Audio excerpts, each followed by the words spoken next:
welcome to another episode of Thrive Talks. We got Bikram, Drew, and Jermaine, and today we're gonna have a little bit of fun. You guys like the last one when we did the get to know episode, so we thought to do it one more time and run it back.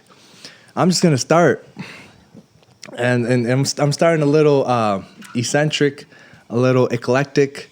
What do you think happens after death? Damn.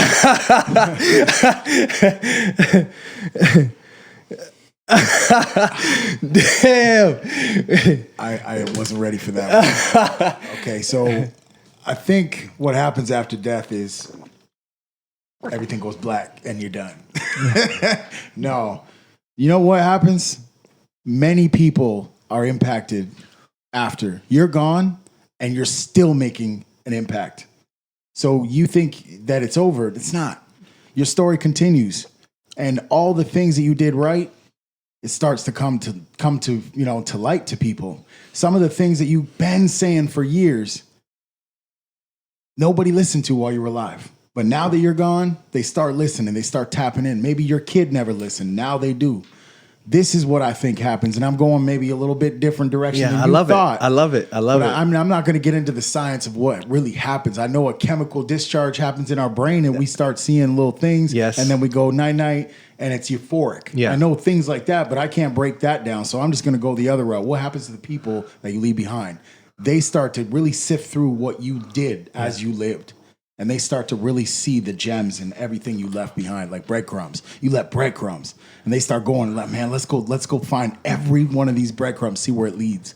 And, someone like Jay, man, is going to have a lot of people finding these breadcrumbs when he goes. Mm-hmm. You know what I'm saying? Like, there's going to be a lot of hidden gems and probably things he buried in the ground. And everybody's going to keep fucking, discovering them for years and years because he is out here dropping gems. He's touching lives.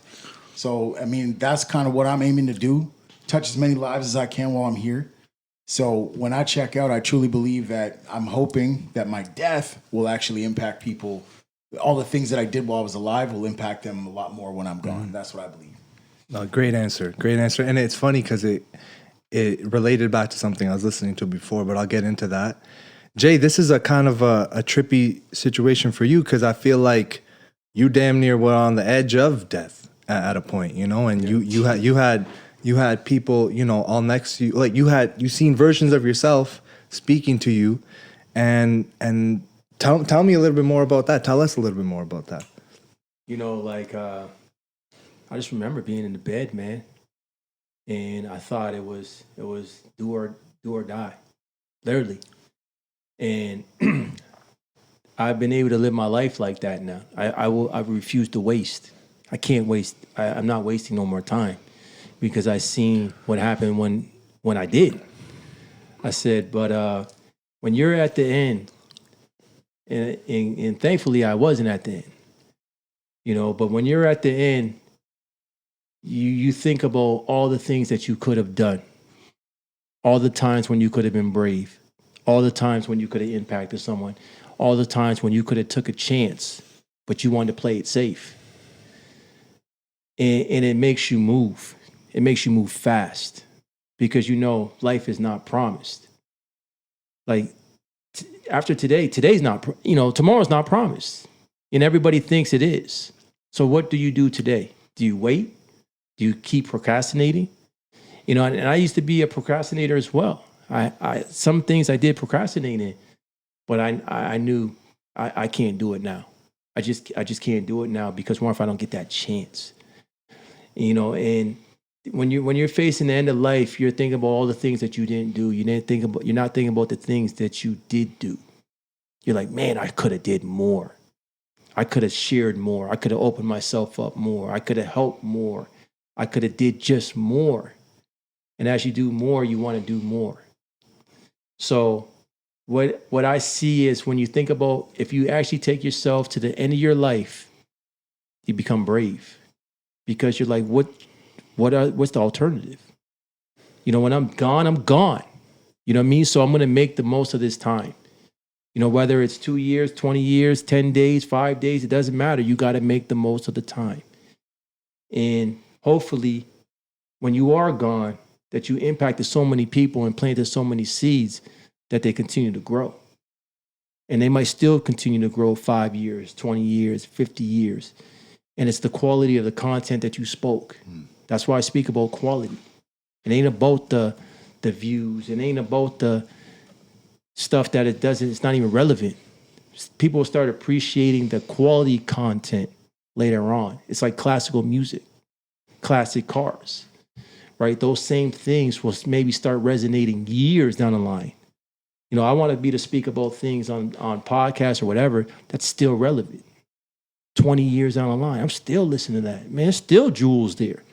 And even though we live in a different day and there might be different technology, but the basics are the same. Love, hope, motivation, inspiration, that's never going to die. A smile will be a smile. A smile will always be a smile. Love will always be love. Cry will always be a cry. Right? That's the things that are going to last forever. So it's very funny that you mentioned that today about what happens when you die. You know, and it was funny because I was listening to Steven Jackson today, and he said something really good, but I can't remember it, but I saved it. But he just said about Father Time, right? Father Time. You know, we talk about, you know, you can't beat Father Time. You can't. But your spirit lasts forever. Your spirit, when your body leaves this earth, doesn't mean you're gone. Mm-hmm. Your spirit's still here. Your spirit's still impacted. You're actually living through the people that you touched. Still living.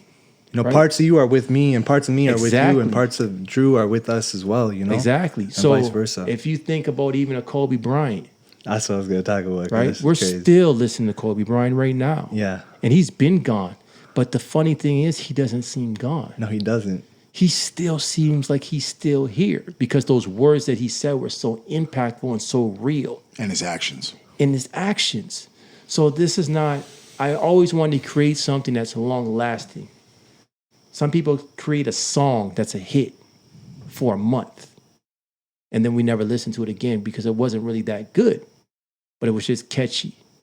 But then you listen to certain songs from maybe it might be from the 70s and you're still listening to it like it just came out. Classic. And it's 50 years down the line. This is what we have the ability to do. We have the ability to impact people in ways that you never thought. You know, some people, my mother is not gone. She's still here. My grandmother's not gone. She's still here because I still speak about her and I still have those same messages. So even though that body is gone, but the spirit lives on. So when we're talking about life and leaving life, the first thing is, what do you leave here? Right? You can't take everything. You know, some people want to gather cars and money and all that, and you can't take it. But like I was listening to Denzel one time and he said, but you can leave it here. You can leave it here. You can leave the lesson. You can leave the love. You can leave all that. And last point I want to make, even my sister, she put something on her Facebook and she said, the one thing my mom left her was to teach her how to pray. So even though that she's gone, because your parents will be gone, but she taught you the tools to keep going. And to connect with her. Yes. That's crazy. Like going into the afterlife, your sister can pray and connect with the soul of your mother. Because we associate the body leaving without us being able to still communicate. Yeah. But now you're thinking, no, we're communicating on a different spiritual level. This conversation can go so deep, but we are energy, 99% energy, just vibrating. So absolutely, there's so many ways we can interpret this. It's funny because I was listening to a podcast earlier, just doing some studying, and Kobe again, you know, it was the day Kobe died. Mm-hmm. And I think it was a mindset mentor, but he was speaking about how his whole feed was just full of Kobe that day. Like 30 posts one after the other. People that didn't even know him, but then started to look into him after. You know how death was a beautiful thing because after someone passes away, you can learn from that death. And if you're not learning something now, something's wrong. You know, you can always learn something from a close one passing or someone you look up to. And another point is how many people are at your funeral. That got me thinking. It's like, what's a successful life? A successful life is I impacted so many people, and now, my grandpa's funeral was huge. Like, it was massive. There was just, it was here in Windsor, and I just remember seeing hundreds and hundreds of people, and I was like, that's what it felt like to me. And this was '09, so it's a little bit back, but he must have touched so many people as he did us. When you walk into the house, you see my grandpa on a big poster, like on a painting. It's like right when you come in, it's like a memorial. And it's because he touched our lives so much, even with the little bit of time we did have with him. And that just, we took it a different direction, because then we could think about energy. You're talking about DMT being released in your brain, you know what I mean? And that's true, right? That's true.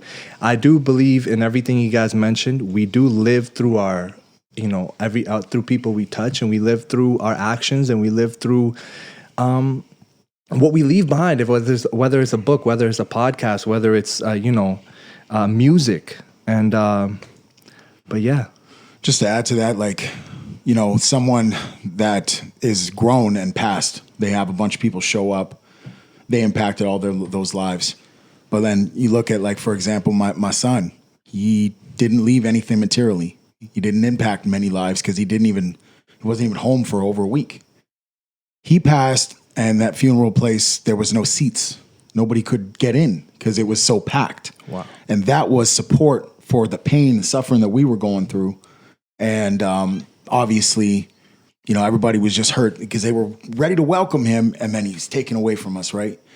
So it just goes to show, like, your death can impact a world of people, whether you lived a full life or not. And that is powerful just to say out loud. So, I mean, I wasn't even thinking about it until you guys started unlocking doors. And that's why, this podcast should just be called Unlock Doors, because I'm telling you, we got the keys every week. But yeah, that's just powerful shit, man. Yeah, they say we're not here for a long time. We're here for a good time. But Right. It's funny because the little time you are here, you can make a massive impact. Yeah, because if you look at it, how many people have left early, but it impacted people that have been here late? Yes. You got guys that in the 20s and they impacted people like they lived a full life. You got people in the teens and they act like they impacted a whole life. Mm-hmm. It's not about how long, it's the quality of what you lived, right? So me, I look at it like this and say, okay, I don't know how much time I have, just like nobody else does. But what do I do with the time I have? Am I impacting? Am I encouraging? Am I motivating? Am I motivating me? Right? And that's the whole thing. Am I motivating me to be the best? And if I see something that's lacking, do I not say anything, or do I voice my opinion? Because sometimes you have to voice your opinion to make it good. Right? And they might not like it at that time, but it is what it is, because your whole intention is to make it better. So if you're trying to make it better, you might ruffle a few feathers, but at the end of the day, those people will enjoy that you ruffled them. In hindsight, especially. Yeah, they will. Like later on, they'll be like, oh, I get it. I understand. My mom might have been on me and was hard on me. And at that point in time, I didn't like it. Mm-hmm. I did not enjoy it, because I'm like, man, why can't I just do what everybody else is doing? Right. And then I realized that later on, I'm glad I didn't do what everybody else was doing. Right? So those are the messages. What you hope to even leave is knowledge, is wisdom. It's how to live a life. I ain't leaving money. I'm not leaving a car. I'm not leaving a house, a plane, a boat, nothing. You leave a lesson. And those lessons can be used and passed down from generation to generation, because even though, who knows, the lessons that I've learned right now might have been passed on from my great-great-great-grandfather. I don't know if he was speaking the same way as me. He could have been saying the same thoughts as me. Plot twist, I am my grandfather. And it's I'm true, reborn. right? No, and it is true, because it's like, imagine if you knew how your grandfather spoke, or your great-grandfather spoke, or your great-great-grandfather spoke. And you might be just saying those same things that he was saying. So as you're saying these things, he is now living. He is now smiling. Because now he's like, okay, that lesson that I learned, he's using it. And the lesson that he may have learned is somewhere from his previous past. So sometimes we think these are our thoughts. No, but that's just you, right? It's passed from one thing to one thing to one thing to one thing. And it's like those lessons are passing even though they're not there. I don't know my great-great-great-great-grandfather, but I know he must have been a great man because I am one too. So that's the legacy you leave. You leave with your body, and your body's no longer here, but the spirit still lives on. Your spirit still lives through your children. Your spirit lives through you from them. And even though that your son might have been gone, he's still in you because you keep mentioning it, right? You keep reminding that I had a son and I still have one, but he's not here. But he's still here, still in my heart. So as long as he stays in your heart, he ain't leaving nowhere. And that's what I think about life. I was going to say, when we were doing those Facebook Lives, that was like the first time I was able to say that stuff out loud with viewers and, everybody involved and tear up and let it out. And at the moment that I did that, I didn't realize how bad I needed it. Now I'm realizing I've mentioned this multiple times and I didn't tear up. That's how I know this podcast has done very good things for me. Healing. It definitely healing, but therapy. So I appreciate that, you two have been compassionate and not judgmental and allowed me this platform to be able to do that. Well, not only like I appreciate you saying that, but it's an opportunity for us to learn too. Like I don't have a son, but I can relate to your emotion, and then I also see you the other week in the opportunity episode. Like I was seeing things, your logo was popping out at me and shit. And your whole life story was unraveling right in front of my eyes, and I was like, okay, this is who he is, And when I even talked to Jay, it's like Drew's a great father, and that, that's what you do, and it's an amazing thing. And what was his name? Jaden. Yeah. And they're identical twins. So every time I want to see him, I just look at my son, Jules. Beautiful. So there you go. Beautiful. So we're gonna switch tracks. We got really, really serious here. But I got a question for each I love of it. you. I love it. Right. Go ahead. Now, go ahead. The cool thing is we can go ahead and make the question about to both of you or whatever, man. Okay? Whatever you want. I wrote them, so I'm gonna get it right now. Don't worry, I see Joe Rogan playing on his phone all the time, so this is normal. Of course. All right, so Jermaine, we're going to go with you first. All right. Would it be fair to say you have a fear of water? Okay. For sure. We're not going to get into why, but other than the fear of water, what are you afraid of?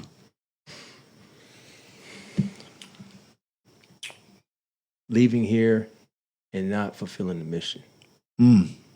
That's what I fear. You just hit me in the soul. Right? Yo. Right? That's what I fear. Yeah. Fearing that getting to the end of the finish line and God saying, you didn't get it done. You didn't get it done. I had so much for you. And you just wasn't able to focus and get it done. Right? So that's the big fear. When I was in that bed, that fear came hard because I didn't know if I was going to have a chance. And I knew it wasn't finished. I know I didn't get it done good enough. I knew it. It's like, man, I wasn't brave enough. I didn't have enough courage. Certain times I did have certain courage, but sometimes I did not have courage. And sometimes I wanted to really say something, but I didn't say it. And then I made sure that from that on, I said, you know what, I will be courageous. I will not think about what may happen. I will think about what will happen. So that was a huge fear. Another one I would say that's a fear. And then the other one that was very fearful to me was not being able to do what I could do. Like being in the bed? Yeah. Just not knowing is someone going to have to take care of me? Is someone going to have to give me money? Is someone going to have to get me out of bed? Is someone going to have to clean my place? That scared the heck out of me because I'm like, wow, like now I'm vulnerable. That's as vulnerable as you can get. Right? That's like, that was so super scary. And, you know, even all the things that I went through at the time, but I still could control me. I could still control my body. I could still get up. I could still work. I could still do all that things. And when that was taken away from me, that was so scary because now I was relying on everybody else. And at any given time, they could have said, no, what, I ain't doing it. And I would have been screwed. So I start to feel how those people felt when they were in the wheelchair. I felt that because I'm like, man, they got to rely on everybody. And they probably don't want to. It's not that you want to, but they have to. And how does that feel? So that was, you know, my independence being taken away was very scary, and not being my true potential was scary as heck. And I said, man, if I can ever get healthy enough, I'm going to make the most of this. I'm definitely not going to waste no days ever again. And that's why people might say, okay, this guy's possessed. Because I am. I am possessed. Because I knew what the alternative was. The alternative was to be in a hospital bed, not being able to do anything, not being able to generate nothing, not being able to do anything. So I said, if I ever get back healthy, I will never, ever make that mistake again. I'm so happy that I'm able to do this, right? It's so much about gratitude and saying, I'm able to do this. When you think about, I'm able to do this, I'm able to work, I'm able to do this, you start looking at things way different. You know, you don't take them for granted. So those are my two biggest fears, man. Wow. I didn't expect such a long answer, but good job. No, but the one thing I do want to mention is because I could feel it now, like Jay's laying in the bed. And for those of who don't know, Jay is now full remission, but he was stage 3 multiple myeloma cancer. And he's laying in bed, and you're appreciative even of the people that are helping you. Yes. You know, and that goes back to the story of the janitor. Right? Yes. Helping clean your room. Yes. It's like, damn, I'm so appreciative that he's doing this. Yes. But then he's doing such a great job. Yes. Like he's doing it like his life depends on it. He wants to keep you safe. He wants to do his job so well. And then being motivated by that guy, it makes so much sense. Because now everything you do from that point onwards, because you felt the other side, you felt the pain, it's going to be at 120%. For sure. Just like the janitor. For sure. You know, I understand him being your hero. When you get something taken away, when you get it back, you love it. Oh yeah. That's that Kobe shit too. Right? You love it, man. you truly love it. Oh man. Because you're like, man, I thought maybe I wasn't gonna get it back. You know, like when that thought's there, you're like, oh man, like there's been times where I worked out and sometimes I fell off a little bit, but I knew I was gonna get back because it wasn't a physical thing. It was just a mental thing. It was just like, you just got to get back in there and start doing it. But this was almost like, even if I want to do it, I may not be able to do it. Right? So I can understand when you spoke about the lady getting in an accident, right? And all of a sudden have that independence, and now you got to rely on everybody else to bathe you, to cook for you, man, that takes away your soul. That takes away a lot. Yeah. Right? It's like, man, I'm a shell of myself. You know, and I was just like, man, I just got to work my way back. But that is so much fear because no matter how much you work or how much you do, it won't matter. It don't matter. You know, like when you're in that state, it's so hard to be positive. So I remember my friend, he told me some great advice, and this is kind of a little bit different, but he said, don't worry about how long you have. Focus on what you get. And once I started to focus on where I was going, instead of focus on how I feel, I started just going. Right? I didn't care no more about cancer. Cancer, who cares about cancer? I got too much shit to do. Put that shit on a back burner. I ain't worried about that.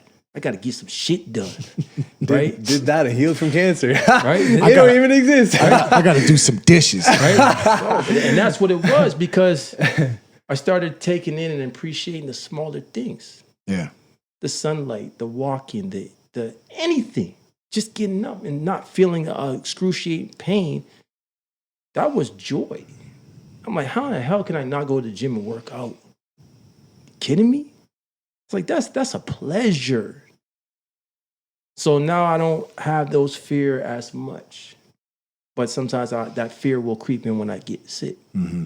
And that fear kind of comes back a little bit, because I'm like, oh man, am I going to go back? Like you were saying last week, like a trigger. Yeah. So that in itself is scary, extremely scary, because before you thought you were a Superman, and then you realize, no, I'm not. Life's fragile. Yeah, you realize it's like, as strong as I think I am, and whatever I think I am, that could be all taken away tomorrow. Yeah. Right? That's a scary thing. So now you're looking at it like, life is fragile.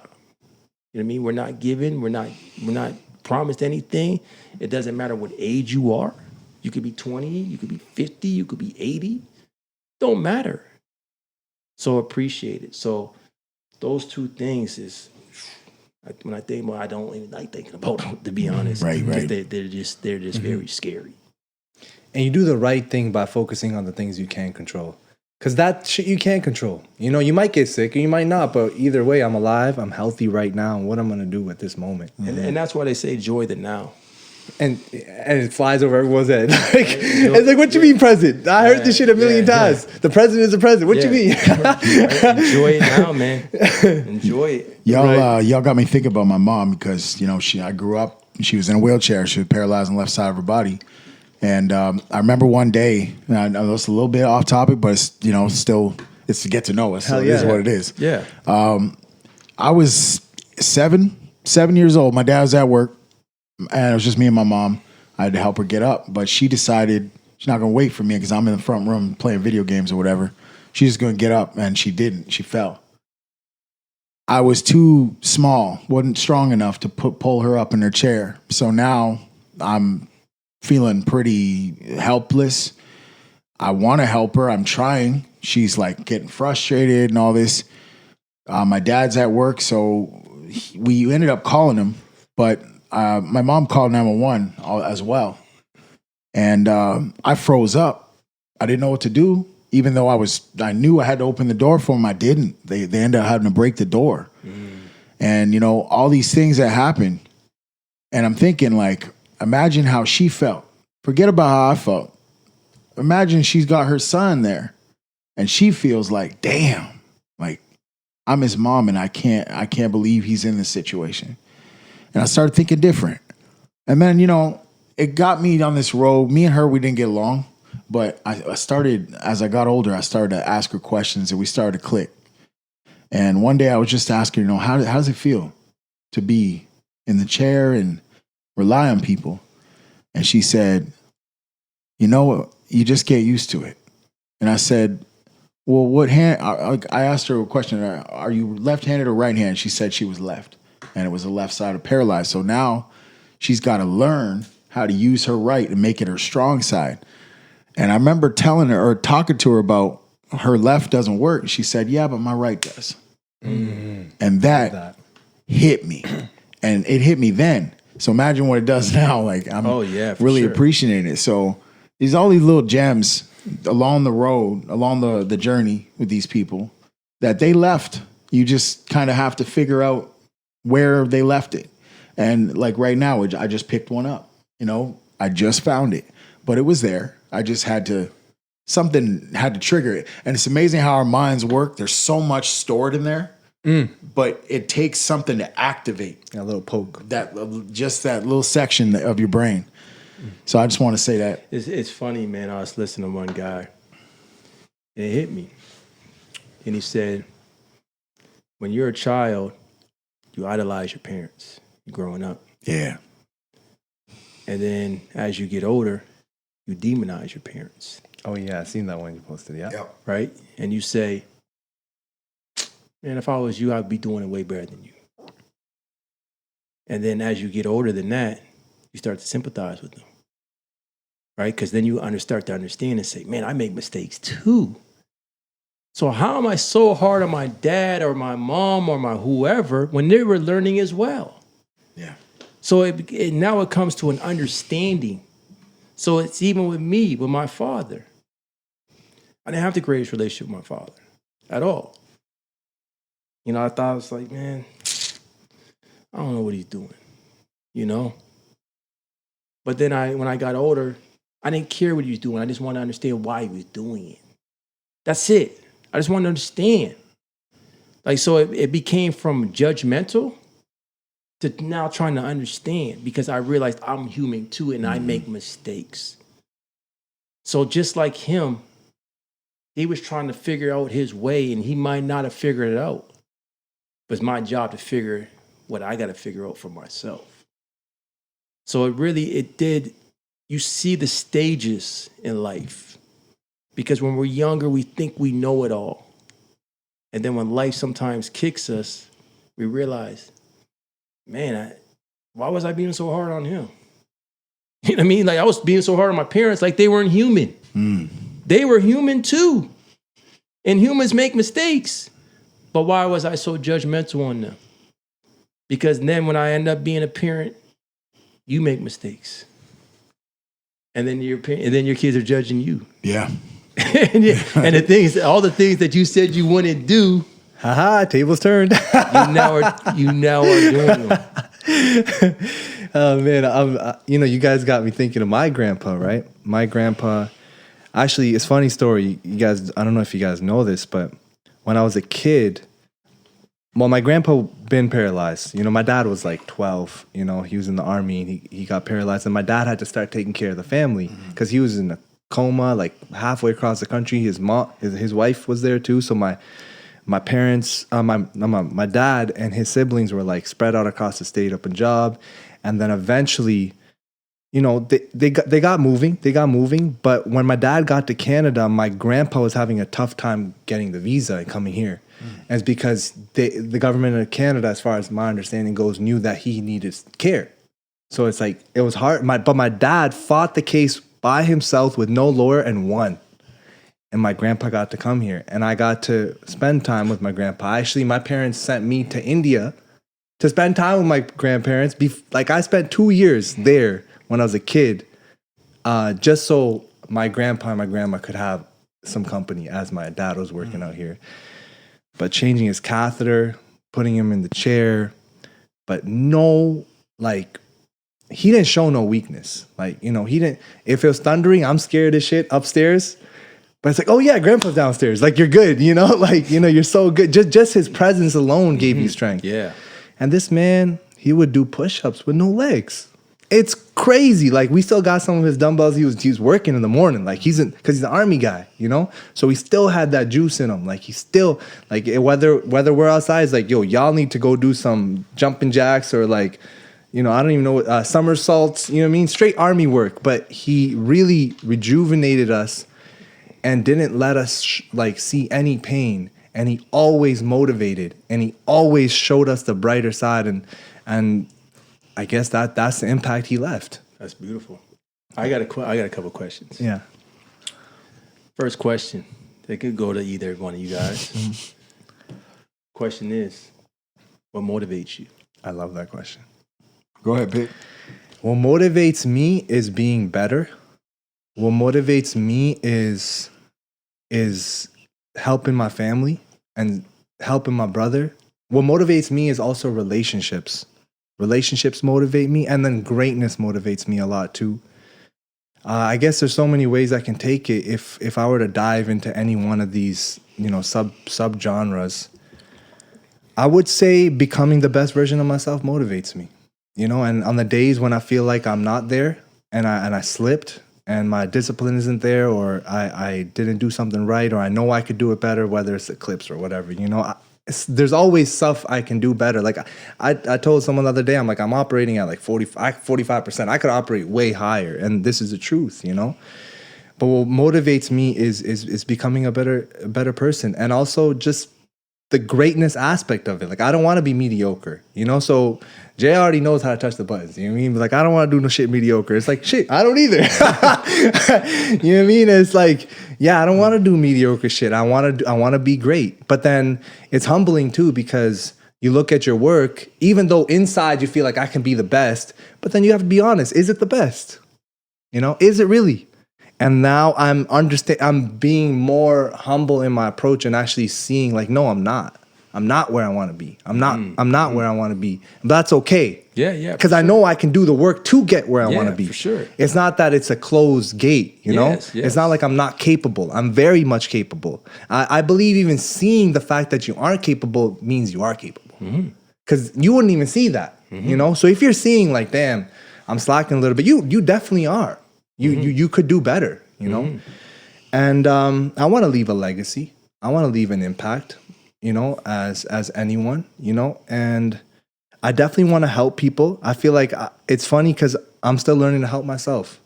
So I guess that's a conundrum right there. But I'm here, you know, and I'm here. And even while doing the podcast with us, it's just about being present. You know, whatever comes up, whatever it is, let it flow.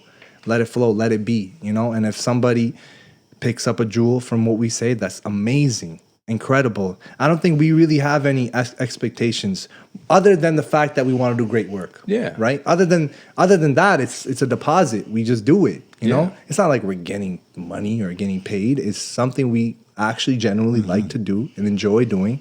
Especially when I'm here, like I notice the improvements in myself. And even the conversations, whether my toxic side likes it or not, you know what I mean? Like, it's not about that. It's about getting better as a human being, you know? And everyone has a dark side for sure. I think I'm still learning to rekindle mine into my personality. But I'm happy to say I'm further than I ever have been. And I'm closer than I ever have been. So I'm excited for the journey. Great question. That's what motivates me. Dope. How about you, Drew? All right. I got to thinking because, you know, a lot of people don't know what motivates them. And I had to really think deep. And I'm going to take you to a part of my life that I really wish I could forget. But in that moment, the same thing motivated me that I'm about to tell you. So when I was getting jumped, I felt the life leaving my body. I was taking blows. You know, when it doesn't hurt anymore, you're almost there. And it was pretty fucking scary, just so everybody knows. Anyways, you get to this point where you see it coming and you don't have the wherewithal to defend yourself. You just stay where you are and just get lit up. And I remember all my jewelry was laying there and blood and everything that I usually care about was there. And then the only thing that I had the strength to reach out for and grab was something my daughter gave me on my chain. All right. So it said, I will always be your little girl. Something like that. I might have that wrong, but I still have it. And I remember I didn't care about the jewelry. I didn't care about nothing. When I saw that, I was a little pissed off that they didn't have the courtesy to like not knock that off my damn keychain. So I just grabbed it and somehow slipped it in my pocket. Here's the thing. I forgot about it. I went home. I don't know how I got home. And I did the worst thing you could do when you get hit in the head and you're all fucked up is I went to sleep. And so when I went in there, the doctor, I told you guys this before, but he said, you are a very strong individual because there's many people that if they laid down, that would have been the last sleep they ever had. Because you need to stay awake when you get lit up in the head. And I'm laying in the hospital bed and they're stitching me up. Smoke clears, hours go by, I start thinking about shit. I go in my pocket, I found it. I start bawling. But my eyes shut. So what am I really, you know, I just felt pain. And I remember why I did that, why I grabbed it. Because in that moment, all I could think about was my kids. So that's the realest shit that I ever felt. But that's what motivates me. That's why when we were together that day at the university, and you're like, basically the same question. I told you this is fucking redemption, because there's some things I did wrong in my life that I wish I did better. There's some things I let go. There's some things that I could have easily put more effort into. I could have been a better father earlier. I could have been a better brother. I could have been a better son. I could have done all these things. I could have not messed my money up back in the day. I could have not let women run over me and like control my life and just kind of bow down to people. And so, and then, I let my health go, that too. And then I had that small heart attack. And that was like another kick in the fucking, like, wake up, bro. What are you doing here? You floating? Or are you just trying to like really do something here? So, from picking up that thing off the ground to having a close call with death at least 3 times in my life, my motivation runs deep, but it always circles back to my kids. Dope. Yeah, it's dope, man. All right. I got one for both of you. Okay. Yeah, you didn't ask me. I didn't ask you one yet. So I'm gonna ask you. All right. You know what? I'm going to go this one. Culturally speaking, I like it. Is there anything from your culture that you feel North American culture should adopt? And is there anything from North American culture that you feel your own culture should adopt? Damn, that's a really good question. Jay, you coached them up, man, because this is great. All right, culturally speaking, yes. I feel the family dynamic, though I'm having a hard time with it myself because I'm an Indian kid growing up in Canada, but then have 2 different lives, almost, growing up. Now we're more integrated, but, I'm just speaking from that perspective. But staying together as a family, like, there's so much you can, in North America, the kids, they all spread out. Like, they all spread out. They all end up doing their own thing. No one's really working together. In our Indian family, usually, our Indian people usually do pretty well. Especially, the immigrants are doing well, but then the people that have been here for a while, if you look around, you're not going to see too many Indian people doing bad. You're going to see middle class and then, moving upwards. It's because they are going to work together. They're going to have their kids in the same family business, or, one of them is going to be a lawyer and another one's going to be a musician, but they end up working together. And it's a strong family dynamic. My mom's going to, she's going to be my mom for eternity, It's just her whole idea of living is based around us. Like, she doesn't have like a passion outside of raising her kids, which is a beautiful thing, but I also find it not a great thing at times because I wish my mom had her own passion that she could share with me. Yeah. Instead of just worrying about mundane things, it's like, when I have negative thoughts and I end up going to the gym, I come back a new person. I come back like rejuvenated. I'm dancing all the way home. Like, it's beautiful. I wish my mom had something like that, and she wasn't so like, just around the kids and sacrifice everything for the family. Cause sometimes you don't realize the kids are going to be all right. Like, actually the worst things that happen to me are the best things now too, but being overly coddled, like overly spoiled. Like, mom's always there. I'm crying 2 seconds in the garage and then she's there again. You know what I mean? But that didn't allow me to grow without her. And the independence here is beautiful. The independence to, the kids get kicked out at 16, 17, you got to figure this shit out, but you figure it out, you grow up faster. And I would like that aspect to be included. Other things I love about my culture. That's dope. Other things I love about my culture would be the traditions, the colors, the food. The weddings go crazy. The Punjabi people know, the weddings go crazy. And other people know too, because it's a celebration. There's 500,000, there's 500 plus people in the, and some of them you really don't talk to, but they're here. Yeah. They're here and they're here to celebrate your big day, and the celebrations run deep. The bonds run deep. Sometimes I'm even flabbergasted. It's a really good question, Drew. I talked to my cousin Arjun. What up, Arjun? He's in England, and he's like my first cousin or second cousin. But regardless, I don't really see him that much. But if I go there, he's gonna take care of me. My cousins, shout out Sato and them too. I went to Dubai. for the wedding. They took care of me the whole week. I rarely see these people, but there's love. Like there's just super love. I'm sometimes I'm flabbergasted. Like how'd this happen? Like how am I so lucky to have these family members that damn near just like, yo, take me in and just love me because I'm Bikram. Because maybe something my dad did something good, because my grandpa did something good, but those things are trickling down, and then I get to, bear those fruits. I think it's a beautiful thing, and I would like the North American culture to have more of that love and unity, But I don't want it to stop at color. That's another thing I don't want it to do, and that's why I like evolving. Look at us, we're all from different places, and this is beautiful. I would like more of this, because the love don't stop at another Punjabi family. It keeps going. They're human too. You're human too. So we can be more inclusive. We can be more inclusive. I don't blame anybody, because sometimes you are more inclusive and you get burnt, And then that's why people act the way they act. And that's why my dad might act the way he acts, or my family might act the way they act. But, when you believe in something, you got to keep going. And you might get burned 3-4 times, but trust, the 5th time's going to work. It might just work. And it might blow your mind. It might blow all your expectations because you believed in something bigger. So that's what I would say, Drew. Good answer. Dope. Same question for you, because I know you're from India as well.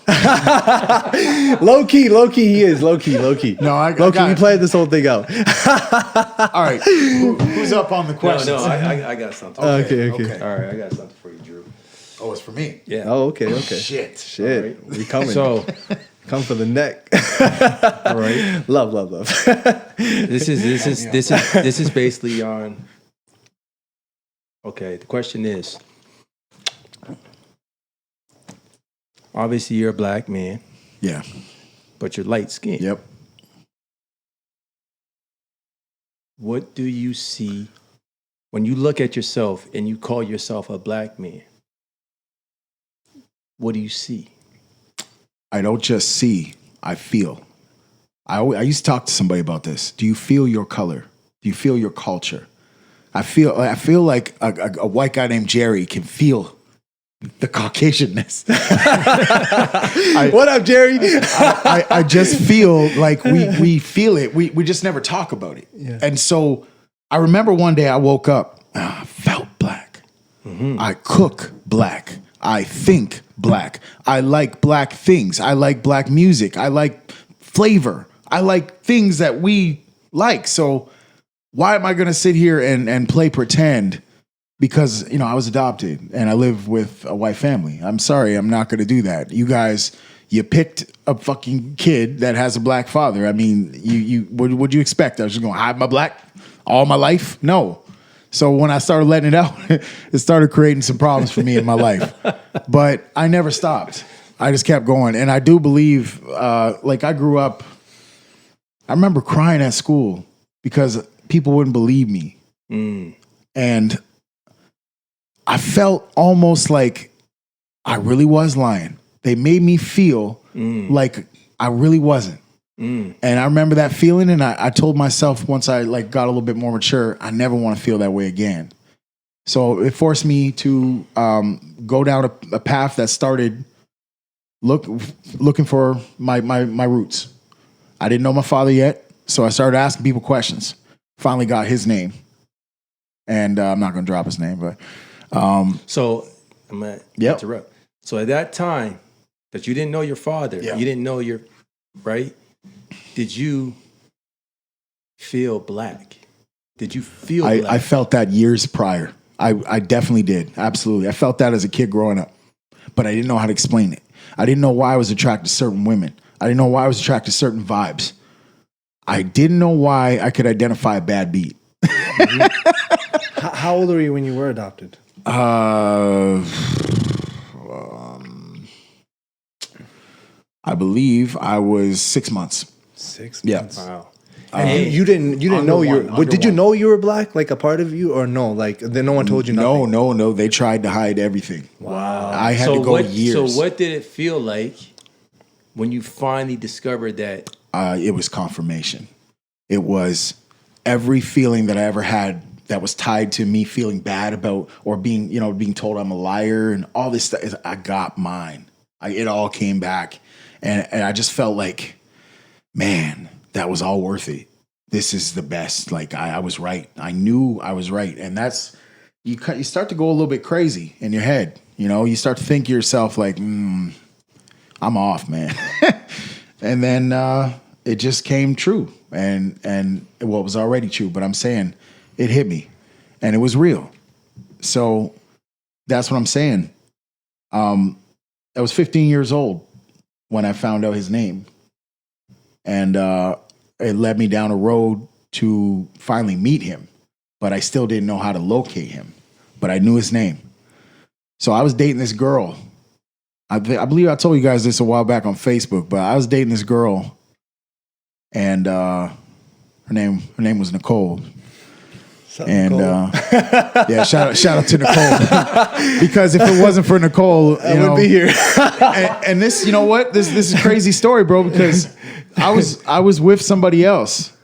And I was sorry, Nicole. I was being bad at the time, and I cheated on her with Nicole.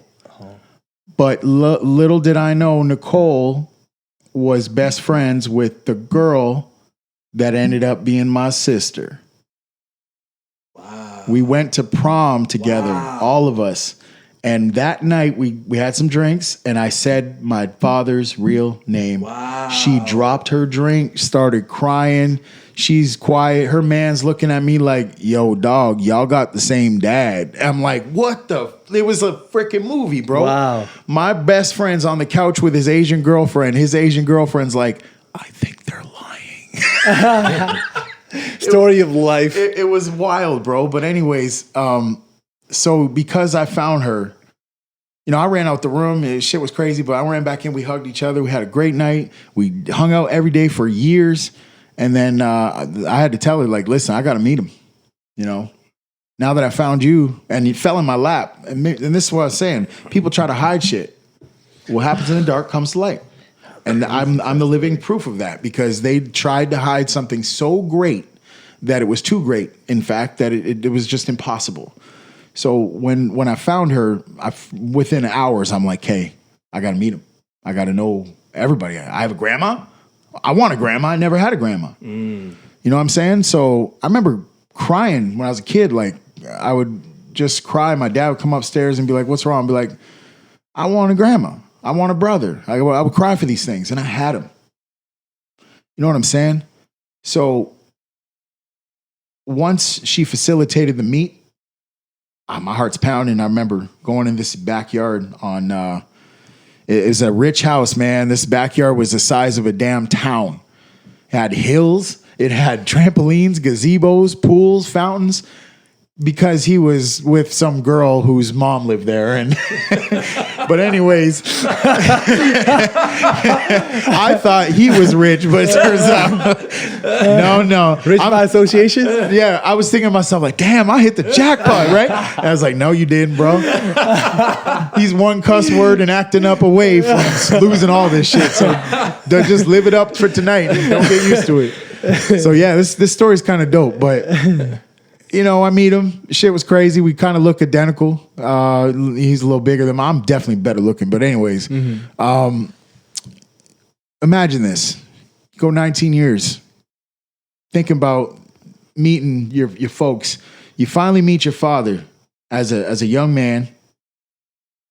And you know, you want to study him. You want to pick his brain. You want to know what's up, where you been, what's the story, what's the deal, you know?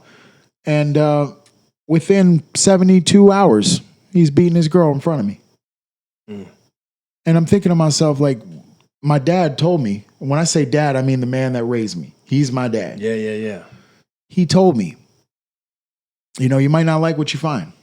And I didn't care. I wanted to figure it out. But let me find that out on my own. But that was the moment where I was like, he was right. You know what I'm saying? However, you know, you still want to meet everybody else and figure things out. So there was a lesson in that. Don't be like that. Yeah, you know, for sure. If you ever have a similar situation as a man and you're meeting your son for the first time in a situation, don't act like that in front of him. You have a chance now to make an impact for this young man, and he didn't. I had to figure all that out. So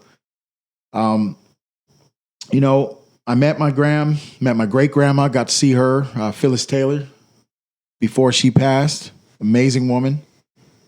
She's the key to why I'm able to disconnect with people so easily, and kind of just brush it and keep moving. I love the word she said. It was right on her deathbed. She said, "I told her, I broke up with my girl, and I was down. When we're younger, it's like the only thing that matters." I said, she's like, "Oh, baby, catch the next train. Don't worry about that." You know what I mean? But I hope I answer your question. No, it's great, man. It's great. Was your dad happy to see you that first? Like how was that? Oh yeah, I mean, he was like, "Oh shit, you look like me." It was just wild. It was like a movie, bro. Was he ever try? Did he know where you were?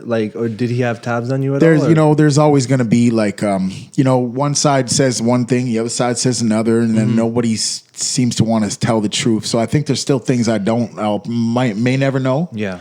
I'm just happy I found everybody. I have a little sister, I have a little brother, I have a big sister but unfortunately I lost her. And these are all things that I wanted so bad my whole life, and I had them, but people just they intervened in my life. And these are your real brother and sister? Yeah, half. We all have the same father. Okay. We all have the same father. Yeah. So he moved around. He had 4 different baby mamas. So it is what it is, man. We all have a story. Yeah, for sure. And that one was crazy, bro. No, wow. Yeah, it's good to know, man. Nah, I didn't know that. Yeah, I didn't know that either. You go to prom, you might find your sister. That's what I'm saying. No, that's what I'm saying. Like, to you to be in that room, to have that thought on your mind, just say your dad's name, and the girl that you're with, your best friend, ended up being your sister. Yeah, I thought something was wrong with her. I didn't know what I said had anything to do with her dropping her drink. Yeah, I was just completely lost. But yeah. It's like damn near you got guided to the right area at the right time for the right information. That was God's work right there. For real. For sure. For sure. Can't hide things like that from people. It's good. If they don't find it on their own, they will find them. And then I think it also is a testament to the perseverance that you had to find your dad. You were like emitting a beacon, like, I'm going to find my dad. I'm going to find my dad. And then you attracted that reality kind of damn near into your naturally life. Too. Beautiful. Naturally. That's a beautiful thing. Who's up on the question? Shit, I'll go. Sorry for the cuss words. Man, I was thinking about something, man. Okay. And, I get a lot of thoughts, so. You think? Yesterday, I went to Spokane, like they had a spoken word, and it was good, man. Those kids? Yeah. It's a lot of people, man, and it inspired me. Inspired me a lot because I seen that everybody did have a story, and they were brave enough to unveil it. And usually I tutor the kids at Catholic Center after the school. So we're going to the event. So I bring one kid to the event. There's other kids coming, but he needs a ride, so I bring him. So on the ride, they're like, they just see him as a quiet kid, right? A quiet kid. So he's like, "Yeah, man." I say, "Are you excited about?" No, I spoke about a podcast, right? I said, "What are your interests are?" He said, "I don't really watch TV, but I like podcasts." I'm like, "Oh, really? Well, that's cool." I said, "Do you want to be on a podcast?" He said, "Yeah, for sure, man." He said, "Man, I would love to." And then I showed him a couple of our episodes. So he got more excited. He said, "Oh, that's like real." It's like, "No." He said, "If I'm going to do it right, man. Come on." So he's like, "Man, that'd be cool, man." He said, "I always want to tell my story." So we're talking. So now we're in the car. And he said, "I really want to do the spoken word." I said, I think you can do it. I said, "Actually, I know you can do it." I said, "I know it's your time." I said, "It's time to shine. Let's do it." So he's like, "I'm going to do it." And nobody else really believed you can do it because he looked at us as a quiet kid. But as you start to learn about him, he talks about things that he likes to talk about. And he's quiet on things that he doesn't understand. But he's not quiet.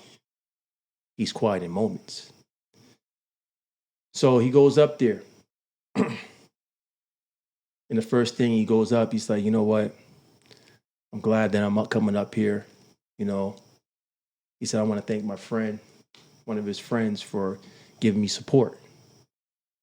He said, I want to thank Jermaine. So just hearing that touched me. Because I'm like, I barely know this kid. I know him maybe 2 weeks at the most, and I spent maybe 6 hours with him total.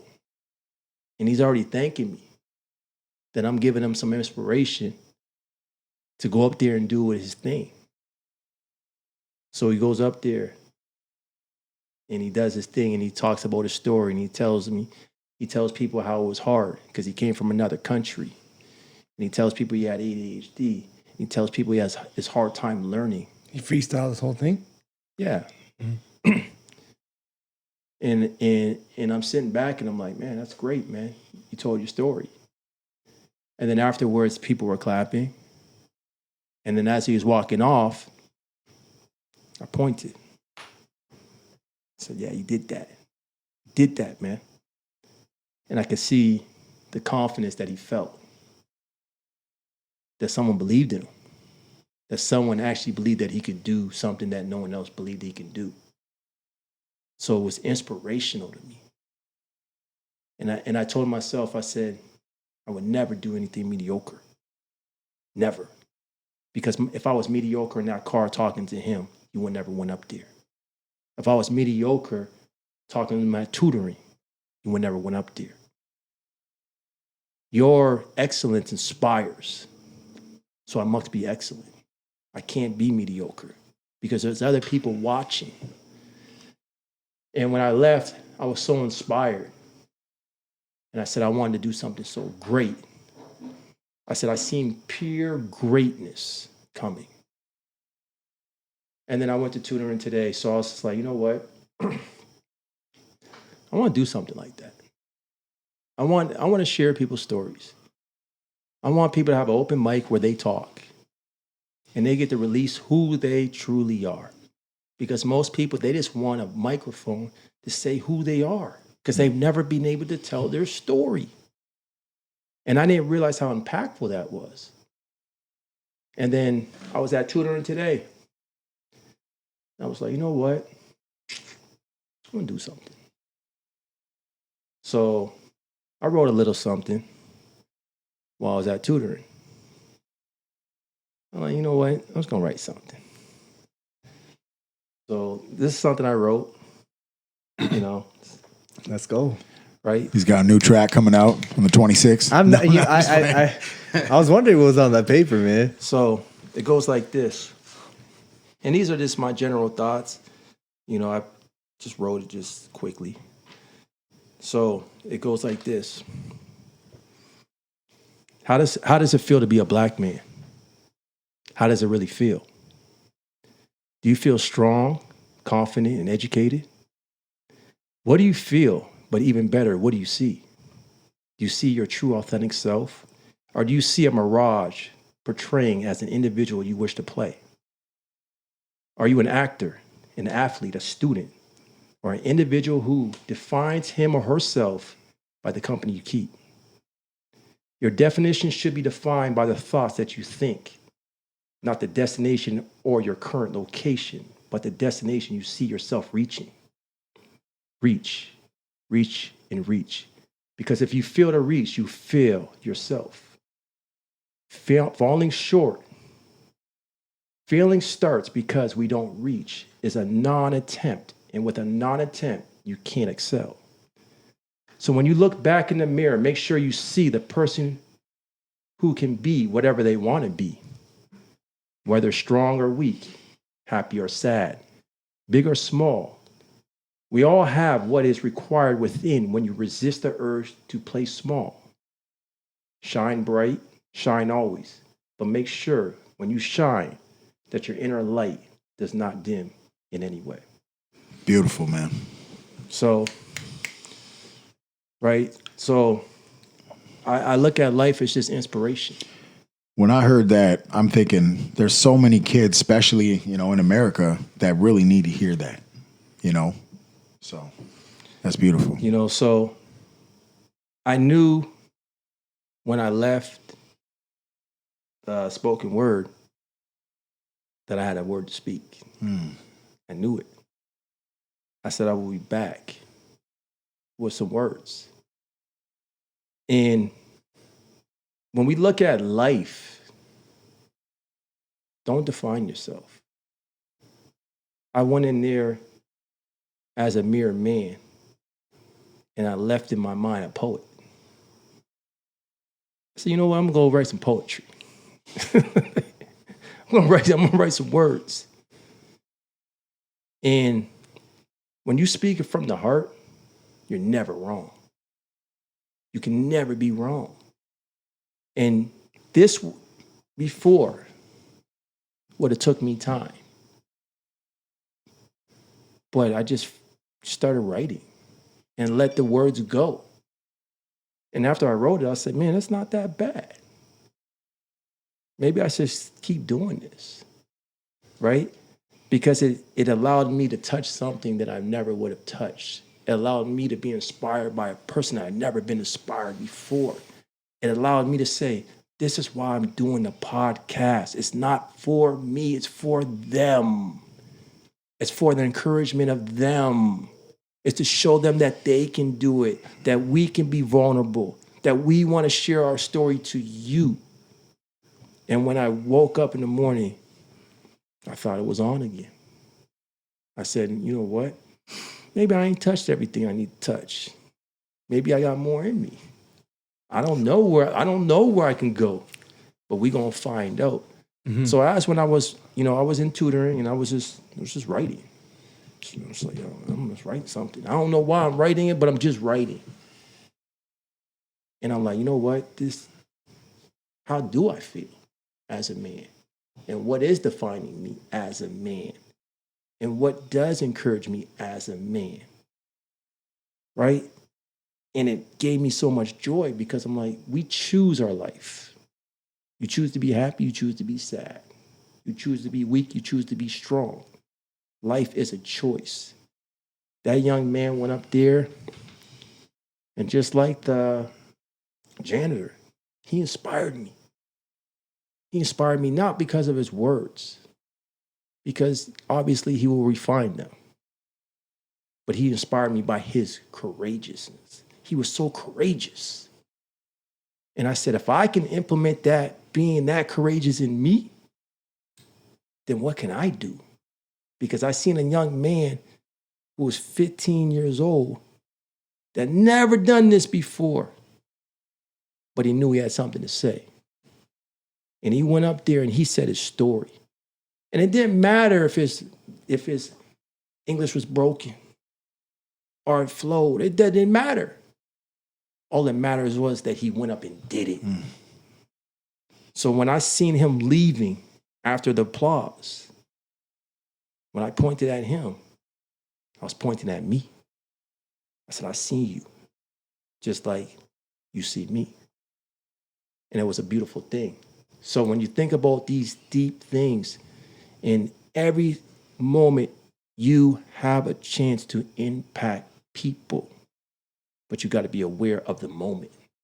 And the one thing that I've been able to do, and I'm not saying I'm perfect, but when there's a moment, I see it and I seize it. At that moment when I was in the car, this might have been a turning point in his life. Yes. This may be it. Yeah, you might start the craziest podcast ever. Right? This may be it. And at the moment, I had to have the words to ignite. So I always tell people, I am a fire starter. I may not be there to watch it burn, but we're going to get it started. And when I seen this guy, I said, this is beautiful, bro. Yeah. I said, I want more now. I said, I got to do more because you did more. So I got to do more too. The master activator. This is day one. That was wild, man. Amazing. And it's only it's only September. Like, you got so much longer with these kids. Kids are a beautiful thing. The newness that they get to feel. And then it's amazing that you being an older, like, you know, their senior, but still giving them that youth, that injection. Like, no, get out there. Like, you can do this. You know, that's powerful. You know, because a lot of times you just hear the same old shit from you know, people that are older, and that's why you have a bad relationship with them. But we need more people like you, Jay, and more messages like this, because it actually opens the book and it lets you be loose and it actually lets you be vulnerable, and it, you know, amazing, man. But if you guys have any questions other than that, I do. Okay. Okay. We'll go one more. Okay. Yeah, one more. All right. I had a question for Jay, and I had another one for you. But I'm gonna ask you guys the question that is literally for both of you. Without your titles, photographer, videographer, coach, whatever, remove it all. Who are you? Whoever wants to go first. I'm just a man. I'm a man who is finding his way and learning from each and every opportunity. I'm a son. Well, would I remove that title too? I just said All titles. Yeah, all titles, man. So, like, and yeah. this is your opinion of you. Yeah. It's not anything else. Yeah. So if I remove all titles, I'm just I'm an expanding force. I'm something that keeps moving forward and keeps like understanding more things about myself and keep discovering new things, you know? I'm just an expanding energy, I would say. That's what I am. I'm human, but then again, that makes me another label. So I'm just me. I'm just a man, and a man finding his way. That's another label. So shit, Drew, you got me in a conundrum. What are you, Jay? If you're not a man, you're not nothing. You're not Jermaine. I'll tell y'all, when I made this question, Yeah. I made it based on what would I have a difficult time answering it, and I said so I'm just gonna ask him that. No, that's Right. So when you strip away the titles, I never had any. Titles are self-given, or someone gives them to you. Titles don't mean anything. What I am is a man that wants to improve daily. I don't know what it is. Like I said, today I'm a poet. Tomorrow I'm a basketball player. The next day I'm a coach. Next day I'm a trainer. I'm a man with no limits. I love that. That Right? was Limit, dope. right? So when you have limits on yourself, you put a title on you. But then the title has to be removed so you can elevate. And I don't need a title. Right? Your titles comes from within. Your love comes from within. That's why I say, even when I spoke about the thing that I wrote about today, who are you? That's what you got to ask yourself. What makes you tick? What makes you go? But who are you? I'm going to say one thing because it definitely ignited something in me. I love experiencing things. Like, I love saying, okay, I want to do this, but then if I don't get a chance to do it, there's always a question like, how would it be like? Like, if I always wanted to play a finger drum called the tabla, for example, I was anxious to know what it felt like to do it. And in my personality, if I strip away all the titles, I want to experience life. I want to experience hard work. I want to experience a new art form. I want to experience a new conversation. I want to experience a new person, experience a new place. I want to experience it all. And then grow from that. So when you're talking about your life, see, people want to put a title on so they can feel good about themselves. It's only because this world runs on titles. Yeah, right? They want to, I'm the VP, I'm a president, director. I'm the CEO, I'm the director. No, I am me. And me is good enough. So I don't need a title. But my title to me is, you want to be great. You want to improve. You want to be better. You want to be the man you want to be. And I don't care what title that may be. Like, I could be the CEO, but I could still be a dickhead.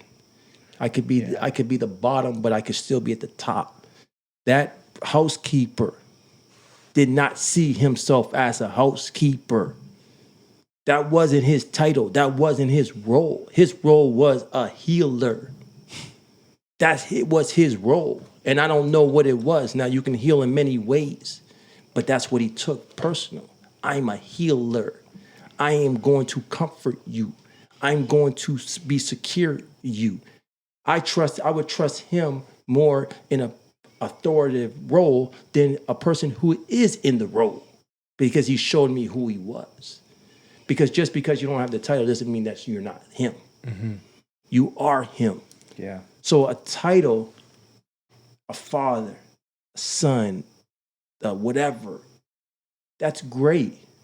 But at the end of the day, who are you? And shit's all made up too. It's like someone made you a father, like someone you're a son now, or you're this, but you really don't exist. You're absolutely right. And then It's a when we word. put titles on ourselves, people think that's going to elevate, that limits them. Because if I'm a basketball player, I can't be a fashion designer. If I'm a videographer, I can't be a this. I can't be that. And I used to put myself in those same boxes. Okay, I'm an athlete and whatever. But I ain't trying to do this artistic stuff. So if you were to introduce yourself to a new room, new person, and you had 5 minutes, what would you say? Like, or you had 30 seconds. What would you say? What would I say? They ask you what do you do, Jermaine? Like, I say, if someone said, what do you do? yeah. I would just say, I'm just an inspirer. That's it. You change lives, bro. That's it. That's what you do. Right? And no matter what title that may be, that's it. It's funny that in this society, that's the first thing people ask you. For sure. Like, it's like after the name or whatever, What it's do you like, do for work? What do you do for work? That, like, how do you make your money? That's what it comes down to. Let's Yeah. keep it 1,000. Yeah. How much money do you make? Yes. And how do you make your money? The whole shit revolves around money. It's Yes. bullshit. Yes. It's bullshit. And it puts you in a fucking box too. Sorry, I'm Yes. cussing, but it's true. No, because everybody associates money with success. With a good life. With a good life. Oh, he knows what he's doing. He's doing the right things. He could be doing all the wrong things just because he has money. I've seen people with money doing the wrong things. So when we attach ourselves to how much we make, now you're getting in trouble.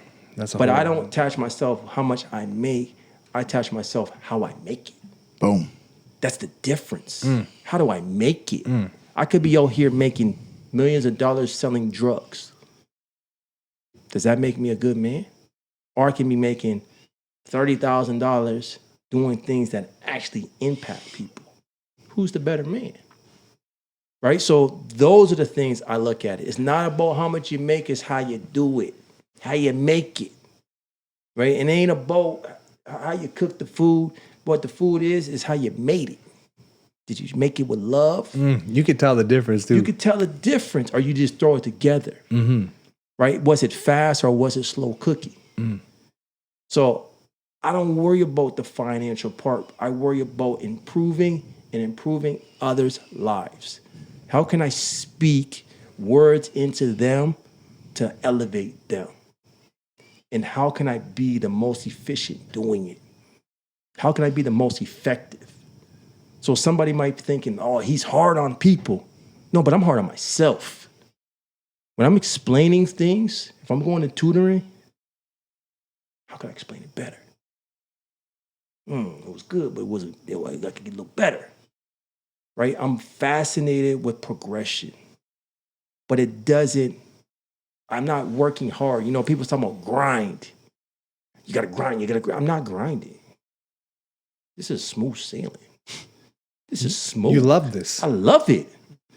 When I leave, I love it. No, and you can tell because you're not doing it for the money either. No. There's no money aspect in this. No. If it was for free, you'd still be doing the same shit. Still do it. So, for example, last thing, because I don't want to go long, but I spoke at a little event last week. So I go. They're like, yeah, come do the event. I'm going to kill it. You know that, right? Kill it. So I go. I'm like, okay, this is kind of different, but whatever. It's probably only 20, 30 people there. Was it a church? It was like a funeral home. Oh, okay. So there's probably like maybe 30 people there. So I said, you know what? I'm talking to people that I normally want to talk to. You know, most of these people are 60, 70, 80 years old. I said, that's a challenge. how can I motivate someone who's 80? Right. Keep going. What a question. Right? How can I do that? Because they're right now, they feel like they're on their dying days. How can I do that? So I told him, so Tommy, he asked me, he's like, you know what? What are you going to talk about? I said, I don't know. I'll figure it out. I said, I got to look at the people because those are my audience. When I look at them, I can see them. I can see their heart. I can see it beating. I know what buttons to touch. I know what strings to play. So I get into it and I'm start talking to him. And one guy, he was like, yeah, man, I'm like 75 years old, man. And he's like, man, I thought I was done. He said, I thought I was done. He said, I'm 75 years old and his life expectancy is like 75. He said, I don't got too much longer. But then he said, you know what? Why not? I feel pretty good. Well, I'll keep going. Right? And then afterwards, because when I spoke to him, I said, you guys are not done. Every single day of your life, you got a chance to inspire somebody. Imagine being a grandmother and inspiring your daughter, your grandkids. You got the best moment in this right now. And I seen the look and like, yeah, maybe I can. So you're not done at all. I said, all you got to do is take one step. Just that's it. Just one step. And I seen it, and they were, and the thing is, it was good because on this one they were like talking back and asking questions, and you know people have went through things. And when I left out of there, and it was like 45 minutes, it's just all freestyle. And when I left out of there, I felt like, yeah, that's why I came here to do. Right? And it wasn't about you gave me nothing. I didn't want nothing. I wanted a chance, an opportunity to inspire people because I knew I had those words on my heart to share with them. So when you talk about what are you without a title, I'm inspired. I look into a person's heart and I see the peace that they need. And then I go look for it and I provide it. Love it. It's beautiful. Okay, Drew, you gonna answer your own question? Yeah, you guys interested?